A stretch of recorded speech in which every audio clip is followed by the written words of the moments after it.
Hello friends, this video on Laws of Motion Part 8 is brought to you by examfear.com. No more fear from exam. Please make sure that you have watched all the videos from Part 1 to 7 before going ahead with Part 8. So now let us quickly review the purpose that was solved by the Newton's first law and second law. The first law came into picture for the scenarios where the net force is equal to 0, that is for bodies at rest and for bodies in uniform motion. The second law came into picture for bodies where a net force acts on them, that is a net external force acts on the body. The second law basically gave a relation between external force and the acceleration produced due to the external force. So now we will see the third law. The third law says that to every action, there is always an equal and opposite reaction. What do we mean when we say action and reaction? Action and reaction are nothing but the forces. We say that for every force which is acting on one body, there is another force which is given by the same body on the first body. For example, let us suppose we have two objects.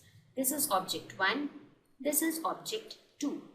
If object 1 is exerting a force F1 on object 2, then object 2 will also exert a force F1 on object 1 but in the opposite direction. So we can take certain examples. Let us suppose Ronnie holding a ball. So Ronnie is exerting some force, say F.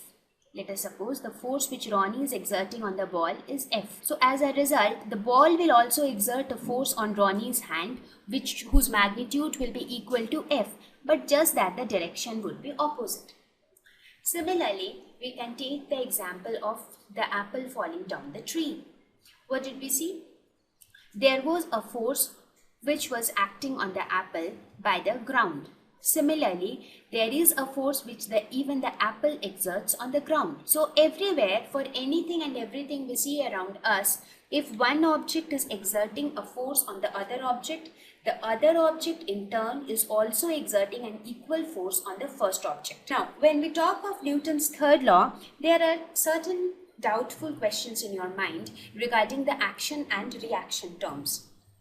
Now, what is action and reaction? They are nothing but forces.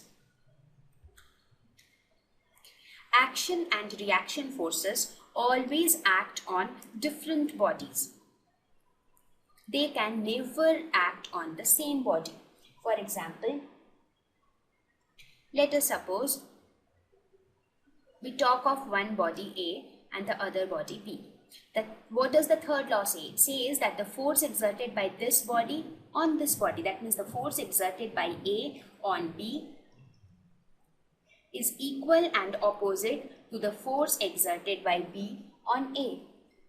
That means the force in the first case, the force is exerted on A. In the second case, the force is exerted on B. So if we say that this is action and this force is reaction, then we can see that action force acts on A and the reaction force acts on B. What I mean to emphasize here is the action and the reaction forces, both of them cannot act on the same body. Every time, in every situation, they will act on two different bodies. Also, action and reaction forces occur at the same instant.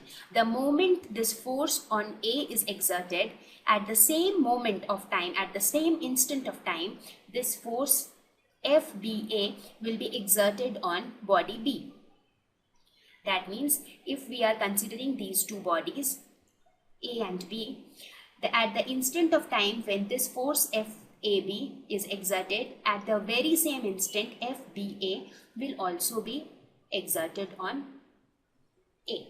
Also, when we talk of action and reaction forces, one thing we need to keep in mind that there is no cause-effect relation between action and reaction forces.